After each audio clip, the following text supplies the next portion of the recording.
누가복음 11장 2절로 4절 말씀입니다. 제가 봉독하지요. 예수께서 이르시되 너희는 기도할 때에 이렇게 하라. 아버지의 이름이 거룩히 여김을 받으시오며 나라가 임하시오며 우리에게 날마다 일용할 양식을 주시옵고 우리가 우리에게 죄 지은 모든 사람을 용서하오니 우리 죄도 사하여 주시옵고 우리를 시험에 들게 하지 마시옵소서 하라. 아멘. 오늘 이 말씀을 의지해서 기도하는 삶이라는 제목으로 말씀을 드립니다. 우리 그리스도인들이 기도가 중요함을 모르는 사람이 어디 있겠습니까? 그런데 기도의 바른 의미와 또 목적에 따라 기도 생활을 하고 있느냐 하는 건 또 다른 문제인 것 같아요. 여러분 기도 왜 하세요? 기도를 우리 영혼의 호흡이다 그렇게 얘기하는데 여러분 기도 왜 하세요? 영혼이 살기 위해서? 예. 구하라 그러면 얻을 것이요. 찾으라 그러면 찾을 것이요. 두드리라 그러면 열릴 것이요. 구하고 찾고 두드리기 위해서 기도한다. 틀린 말은 아니에요. 그런데 무엇을 구하느냐, 무엇을 찾느냐, 무엇을 두드리느냐가 훨씬 더 중요한 문제라고 하는 것이죠. 왜냐하면 기도라고 하는 것은 나의 필요를 채움받는 수단이 아니기 때문에 기도는 먼저 나와 하나님과의 관계가 어떤 관계인가를 확인하는 것이고 그런 관계의 확인 속에서 나를 향한 하나님의 뜻이 무엇인가를 묻고 그 뜻 앞에 순종하는 것이 곧 기도라고 하는 것. 그래서 기도의 대전제는 믿음입니다.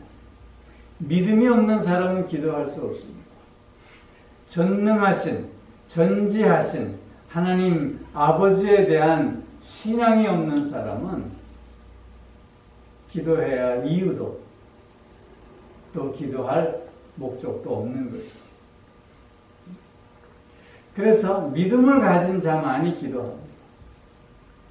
뿐만 아니라 하나님을 사랑하는 자가 기도합니다. 왜냐하면 하나님 아버지가 나를 사랑하심을 알고 그 사랑 안에서 내가 아버지를 사랑하는 마음이 있을 때 기도하게 되는 거죠. 즉 사랑하는 사람만이 기도한다고 하는 거죠. 그리고 또 하나 순종하는 사람이 기도하는 것입니다. 기도는 내 뜻이 이루어지는 것을 위해서 하는 것이 아니라 하나님의 뜻이 이루어짐을 위해서 기도합니다. 그게 기도의 참된 목적입니다. 그렇기에 기도한다고 하는 것은 곧 순종한다고 하는 뜻입니다. 그래서 기도는 말이 아니라 행동입니다. 기도는 믿음이 있는 자요, 사랑하는 자요, 순종하는 자가 하는 것입니다. 오늘 본문에서는 나타나고 있지 않지만 마태복음에 나타난 주기도문에서 보면 뜻이 하늘에서 이루어진 것 같이 땅에서도 이루어집니다. 하늘에 이루어진 뜻이 땅에 이루어지는 거예요. 땅의 뜻을 이루는 것이 아니라 이 땅에서 하늘의 뜻을 이루는 것이 기도라고 하는 것이죠. 그래서 기도의 열매는 순종입니다. 기도의 열매는 무언가 얻는 것이 아니에요. 기도의 열매는 우리가 흔히 응답이라고 얘기하잖아요. 응답 자체가 기도의 열매가 아니라 기도의 참된 열매는 순종이라고 하는 거예요. 오늘 우리가 함께 읽은 본문은 주기도문의 본문이죠. 여러분 다 아시죠? 주기도문은 주님께서 기도하신 기도가 아니에요. 주기도문은 제자들의 요청에 의해서 주님께서 이렇게 기도하라고 가르쳐 주신 기도예요. 주님께서 이렇게 기도하라고 가르쳐 주신 기도이기에 그 기도의 의미와 목적이 분명히 있다고 하는 거예요. 그런데 그 주기도문에 대해서 너무 많은 오해와 또한 오용의 모습이 우리 그리스도인들에게 있음도 사실이에요. 오래전에 호주로 이민 간 먼 친척이 한 분 계셨는데 70년대 초에 그분을 제가 오래간만에 뵀어요. 한국에 있을 때. 그랬더니 그분이 무슨 얘기하냐면 호주에서 복권을 하나 맞았대요. 뭐 큰 복권은 아니고 아마 몇만 불짜리 복권을 맞았대요. 그러면서 하시는 말이 자기 와이프가 하루에 주기도문을 100번씩 외웠대. 그랬더니 복권이 당첨이 됐대. 이런 주기도문이 그런 주문처럼 무슨 그렇게 외우는 게 주기도문이 아니잖아요. 주기도문을 신앙생활 시작하면 제일 먼저 외우기 시작해요. 근데 주기도문을 외우는 것 귀한 일이죠. 그런데 주기도문을 외워서 반복적으로 우리가 읊는다고 해서 그것이 주기도문의 참된 의미와 목적을 이루어가느냐? 그거 아니라는 거예요. 주기도문은 결코 습관적으로 혹은 주문처럼 외우는 기도가 아닌 거예요. 또 하나의 그 오용의 예를 들면 모든 순서의 마지막 순서로 주기도문으로 마치잖아요. 그걸 잘못 오해해서 마치 모든 순서를 마치는 그냥 순서의 하나로 생각하는 경우들이 있는 것 같아요. 제가 신학교 다닐 때 굉장히 재밌는 이야기가 있었는데요. 나이 어린 동생이 있었어요. 근데 같은 학년의 여학생을 짝사랑했어요. 그래가지고 이 애가 용기를 내서 걔한테 그 몇 월 며칠 몇 시에 빈 강의실에서 만나자. 왜 신학교 가면 강의실들이 많은데 그 빈 강의실이 있거든요. 그 빈 강의실에서 만나자고 약속하고 만났어요. 둘이 빈 강의실에서. 그리고는 자기 마음을 고백한 거예요. 내가 널 좋아한다고. 그런데 그 여학생은 얘가 별로 마음에 안 들었어요. 그래서 이런 지하에 퇴짜를 맞았거든요. 그랬더니 이 동생 애가 좀 뻘쭘하잖아요. 그러니까 그럼 우리 주기도문으로 마칩시다.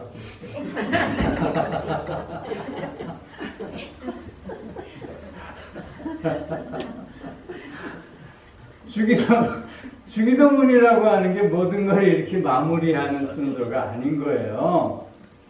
그러면 우리가 예배 드릴 때 왜 주기도문으로 주기도문으로 마치잖아요. 그럼 왜 주기도문으로 마치는 거예요? 왜? 그것은 그 주기도문대로 살자는 결단으로 마치는 거예요. 그냥 순서의 끝맺음에 그냥 의미 없는 한 순서가 아니라 이런 기도를 한 대로 이렇게 결단하며 이렇게 우리 나가서 삽시다 라고 하는 의미로 주기도문을 하는 거예요.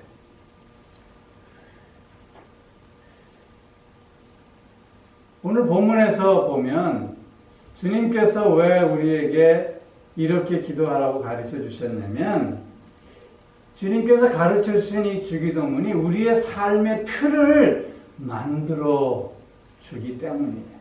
우리의 삶의 틀을 만들어 줘요.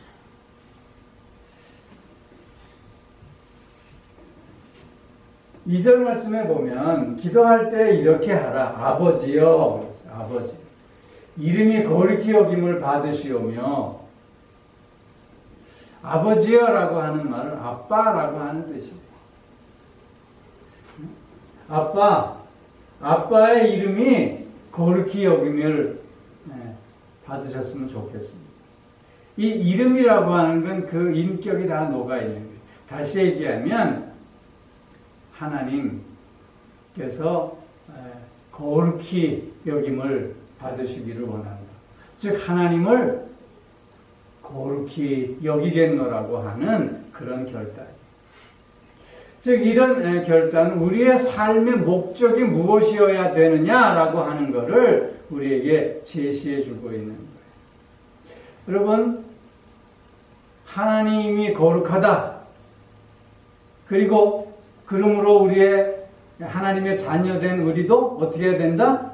거룩해야 된다. 그래서 하나님이 거룩하시다라고 하는 이 말의 뜻은 우리가 하나님께 속해 있다고 하는 뜻을 포함하고 있는 거예요. 아버지와 아들, 아버지가 거룩한데 아들은 어떻게 해야 돼? 역시 거룩함으로 그 아버지의 거룩함을 드러낼 수 있어야 하는 것이다. 그 뜻이에요. 즉 아버지여 이름이 거룩히 여김을 받으시오며 라고 하는 이 뜻은 하나님께 영광이 되는 삶을 살겠습니다. 하나님을 찬송하는 삶을 살겠습니다. 하나님의 거룩함을 증거하는 삶을 살겠습니다. 이런 뜻이에요. 나의 삶의 목적은 하나님의 거룩하심입니다. 이런 뜻이에요. 그래서 이 첫 번째 이 기도는 우리가 어떤 삶을 살아야 할 것인가 그 삶의 목적을 제시해 주는 거예요. 또 나라가 임하시오며 그랬잖아요. 나라가 임하시오. 이 하나님 나라가 임하기를 원하는 거예요. 하나님 나라. 하나님 나라는 곧 뭐예요? 하나님의 주권과 통치를 의미하는 거예요. 하나님의 나라는 예수 그리스도가 이 땅에 오심으로 말미암아 이미 우리에게 왔어요. 그러나 아직 완성되진 않았어요. 언제 완성돼요? 재림 때 완성이 되는 거예요. 그 하나님의 나라가 임하시오며 라고 하는 이 의미는 결국 매일매일 우리가 어떻게 한다는 거예요? 예수 그리스도 안에서 부활의 삶을 살겠다고 하는 걸 얘기하는 거예요. 하나님의 나라가 어떻게 임해요? 우리가 그리스도 안에서 부활을 경험함으로 임하는 거잖아요. 즉 우리의 삶이 어디를 바라봐야 되느냐라고 하는 걸 말씀하고 있는 거예요. 늘 부활을 바라보고 늘 부활하는 삶을 살고 늘 천국을 향하는 삶을 살 수 있어야 함을 말씀하고 있는 거예요. 그렇게 오늘 이 첫 번째 예수님께서 우리에게 가르쳐 주신 기도는 우리의 삶의 목적과 우리의 삶의 방향을 제시해 주고 있는 거예요. 우리가 오늘 무엇을 위해서 살고 우리가 오늘 어디를 향해서 나아가야 하는가 라고 하는 것을 다시 한번 깨닫고 결단하게 하는 기도라고 하는 거예요.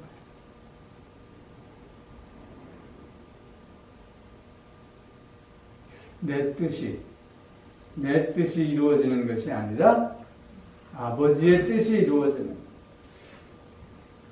그래서 오늘 내가 아빠 되시는 하나님, 아빠 되시는 그 하나님의 자녀로서 오늘 내가 아빠 되신 그 하나님의 이름을 높이는 삶을 살겠노라.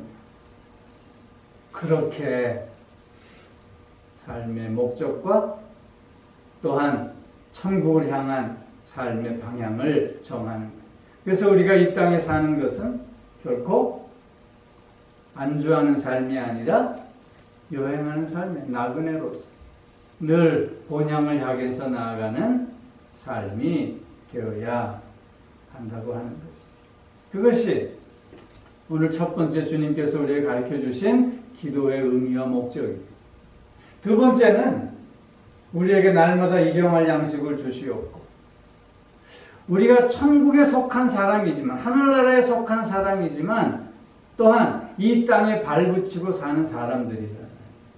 그렇게 우리가 이 땅에서 하나님의 자녀로서 어떤 방식으로 살아야 할 것인가를 말씀하고 있는 거예요. 어떤 방식으로 살아가야 할 것인가? 일용할 양식을 주시옵고 하나님의 은혜로 사는 거예요. 우리가 무엇을 통해서 살아요? 하나님의 은혜를 통해서 살아요. 일용할 양식을 주시옵고 라고 하는 이 기도 가운데 우리는 세 가지를 생각할 수 있어요. 첫째는 누가 주시는 거예요? 하나님이 주시는 거예요. 하나님이 주시는 거예요. 하나님께서 우리가 지금 누리고 있는 모든 것을 허락하신다. 허락하셨다. 모든 것이 주께로부터 왔으니 이것을 다시 주님께 드립니다.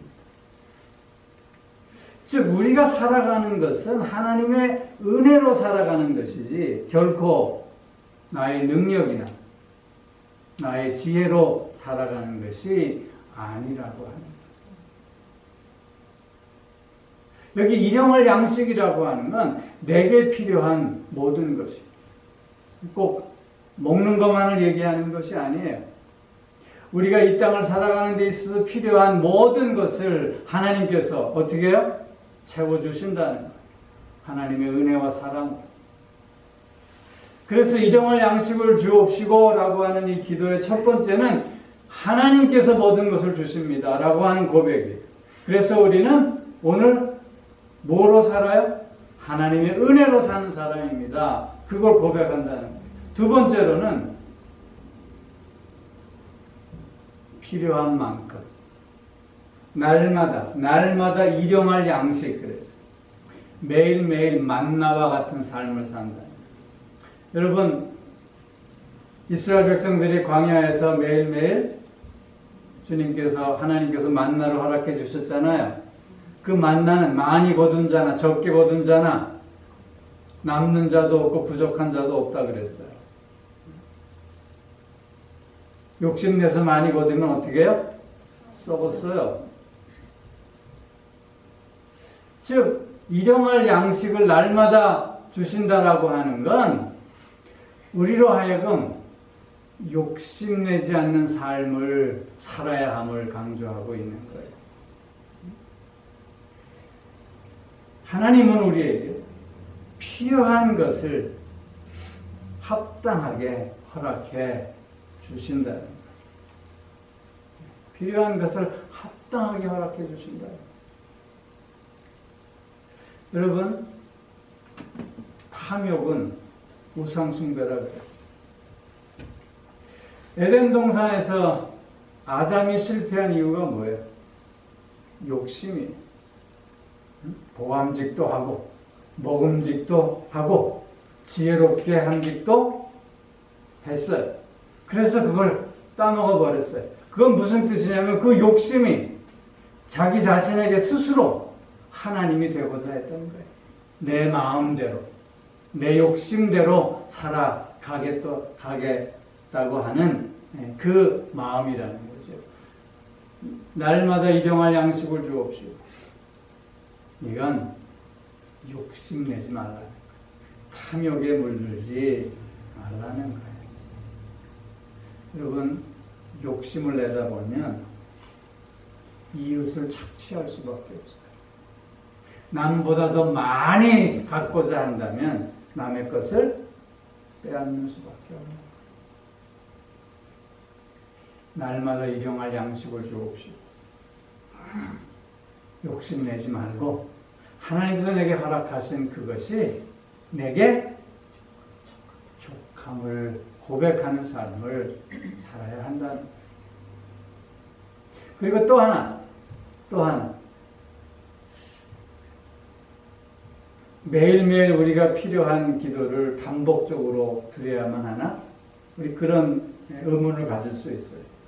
하나님은 나보다 나를 더 잘 아시는 분인데 내가 기도하지 않으면 내게 필요한 것을 하나님께서는 주시지 않나?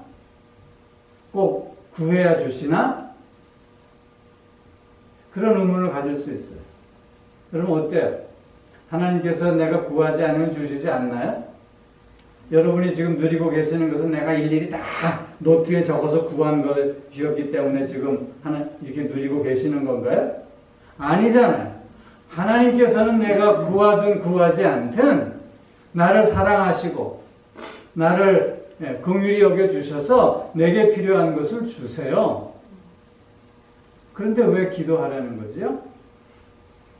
왜? 그것은 매일매일 내가 하나님과의 관계 속에서 하나님의 은혜가 아니면 살 수 없음을 고백하게 하시기 위함. 여러분, 기도하지 않고 얻은 사람은 어떻게 생각할까요? 어휴, 오늘 운이 좋네? 아니면 오늘 내가 지혜롭게 해서 이렇게 얻었지? 이렇게 생각할 거예요. 그러나 기도한 사람은 하나님께서 내 기도를 들으셔서 이 귀한 것을 주셨구나. 그렇게 생각할 것 아니에요? 왜 우리가 매일매일 일용할 양식으로 해서 기도해야 하느냐? 하나님과의 관계를 늘 밀접히 하기 위해서. 내가 하나님이 아니면 살 수 없는 존재임을 고백하게 하기 위함입니다. 그렇게 우리가 똑같은 기도를 반복적으로 드려야 돼요? 말아야 돼요? 드려야 돼요. 왜? 우리는 매일매일 하나님과 그렇게 살아야 하는 존재들이기 때문인 거예요. 오늘 기도한 게 1년 유용한가요? 응? 한 번 하나님과 관계를 맺으면 1년 동안은 만사형통할까요? 아니잖아요. 매일매일 우리는 하나님과 그렇게 관계를 맺으면서 살아야 돼요. 그러니까 주님께서 우리에게 이렇게 기도하라고 말씀하신 또 하나의 이유는 이 세상을 너희가 어떤 방법으로 살아야 할 것인가를 제시해 주고 있는 기도예요. 하나님 은혜 안에서 하나님으로 살아가는 삶을 살아야 한다는 거예요. 세상의 유행을 따라가는 삶이 아니라 하나님과 함께하는 삶을 살아야 함을 강조하고 있는 거예요. 또 세 번째로 이 4절 말씀은 우리가 그럼 하나님의 자녀로서 이 땅에서 어떤 삶의 자세와 태도를 가져야 할 것인가를 말씀하시고 있는 내용입니다. 여러분 보세요. 우리에게 죄 지은 모든 사람을 용서하니 우리 죄도 사하여 주옵소서. 이 말씀은 어떨 때는 우리가 먼저 다른 사람을 용서할 때만이 하나님도 우리를 용서하신다 라고 하는 말처럼 들려요. 근데 그럴까요? 그런 말씀 아니에요. 하나님께서는 우리를 용서해 주셔요. 그런데 왜 이렇게 말씀하고 있는 거죠?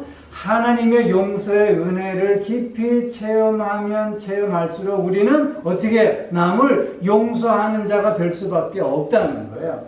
즉 이 말은 하나님의 용서를 받은 자가 마땅히 다른 사람들을 용서해야 함을 강조하고 있는 거예요. 여러분 마태복음 18장에서 보면 탕감받은 사람 얘기 나오죠. 한 사람이 1만 달란트 빚을 졌어요. 임금에게. 그랬는데 그 임금이 그를 불쌍히 여겨주셔서 어떻게 해요? 1만 달란트를 탕감했어요. 근데 그 사람이 탕감받고 나오다가 누굴 만나요? 자기한테 100데나리온을 빚진 사람을 만나요. 그랬더니 어떻게 해요? 잡아서 당장 갚으라고 옥에 쳐놓잖아요. 그걸 들은 임금이 어떻게 해요? 다시 그를 불러서 옥에 가둬버리고 말아서 다 갚아요. 여러분 데나리온은 당시 한 사람의 품삯이에요. 100데나리온. 오늘 여기 미국으로 치면 하루 품삯 한 100불 하잖아요. 100불로 치면 $10,000예요. $10,000. 그런데 한 달란트는요 6,000데나리온이에요. 6만 달란트면요, 아니 10,000달란트면요 100불씩 계산하면 6 빌리언, 빌리언이에요. 빌리언. 60억 불. 한국 돈으로 따져보니까 6조 원. 6조 원 탕감받은 애가 1,000만 원 안 갚는다고 지금 생 난리를 치는 거예요. 이게 될 법한 얘기예요. 이러면 안 된다는 걸 얘기하는 거예요. 예수님 당시에 유대인들은 3번 용서해주면 많이 용서해주는 거였어요. 베드로가 잘난 척하면서 어떻게 예수님께 말하지요? 예수님 7번 용서해주면 많이 하는 거지요? 그만하면 됐지요? 그랬더니 예수님이 어떻게 말씀하셨어요? 70번씩 7번이라도 해라. 그럼 490번만 하면 된다는 얘기예요? 그게 아니잖아요. 무한대로 용서해줘야 된다는 거예요. 왜? 너도 그 이상 용서받은 사람이기 때문에. 즉, 이 땅에서 하나님의 자녀로서 사는 자가 어떤 자세와 어떤 태도를 가져야 할 것인가? 사람과 사람과의 관계 속에서 우리가 어떻게 복의 근원으로 살아가야 할 것인가를 말씀하고 있는 거예요. 또 여기 보면 우리를 시험에 들게 하지 마시옵소서. 이렇게 기도하래. 이건 뭐예요? 우리의 연약함을 알라는 거예요. 우리의 어리석음, 우리의 연약함, 이런 것을 알면서 하나님께 늘 나를 어떻게 하라는 게 맡기라고 얘기해요. 성령의 인도하심 속에서 우리가 살 수 있어야 함을 강조하고 있는 거예요. 나는 오늘 연약합니다. 나는 오늘도 부족합니다. 나는 오늘도 어리석습니다. 나는 오늘도 죄인입니다. 그러나 하나님의 그 사랑과 은혜 안에서 나는 오늘도 당신의 지혜로 살기를 원합니다. 당신의 능력으로 살기를 원합니다. 당신이 주시는 그 선함으로 이제는 하나님 앞에 의인으로 살기를 원합니다. 그렇게 결단하라고 하는 내용입니다. 주님이 우리에게 가르쳐 주신 기도는 그래서 우리의 삶의 목적과 방향을 제시해 주고 이 땅에서 우리가 어떤 방법으로 살아야 할 것인가를 제시해 주며 이 땅에서 또한 우리가 사람들과의 관계 속에서 어떤 자세와 태도를 가져야 할 것인가를 지시해 주고 있는 주님의 가르침입니다. 주기도문. 우리는 이런 의미와 이런 목적을 깊이 새기면서 주님 앞에 늘 이 기도를 들을 수 있어야 할 줄로 믿습니다. 모범이 되는 기도예요. 이 기도를 통해서 우리의 삶을 날마다 새롭게 결단하고 이제는 기도의 의미와 목적대로 순종으로 나아가는 우리 모두가 되어질 수 있기를 주의 이름으로 축원합니다. 기도하겠습니다. 사랑의 아버지 하나님, 주님께서 가르쳐 주신 기도의 내용에 따라 늘 기도할 수 있게 해 주시고 그 기도의 의미와 또한 목적을 깊이 마음에 새기는 순종으로 나아가는 우리들 되어줄 수 있게 하여 주시옵소서. 아버지 하나님, 늘 기도하는 가운데 하나님과의 관계를 새롭게 하는 우리의 삶이 되게 하시고 뿐만 아니라 하나님께서 모든 것을 채워주시며 기뻐하고 감사하며 만족하는 삶을 살게 하시니 하나님의 은혜 안에서 또한 하나님께 찬송과 영광을 올려드리며 복의 근원으로서 오늘을 힘있게 살아가는 우리 모두도 되게 하여 주시옵소서. 기도하는 기쁨, 기도하는 감격, 또한 기도를 통해 날마다 새 힘을 얻는 우리들이 꼭 되게 하여 주옵소서. 감사드리며 우리 주 예수 그리스도의 이름으로 기도하옵나이다. 아멘. 이제는 우리 주 예수 그리스도의 은혜와 하나님 아버지의 무한하신 사랑하심과 성령의 교통하시며 인도하시며 내주하시며 또한 복주심의 역사가 기도의 참된 의미와 목적대로 기도하는 가운데 하나님의 그 사랑과 은혜를 더 깊이 체험하는 삶을 살아가게 됩니다. 다시금 소원하며 결단하는 사랑하는 성도들과 그 가정과 하시는 모든 일들 위해 이제로부터 영원토록 함께하옵시기를 간절히 축원하옵나이다. 아멘.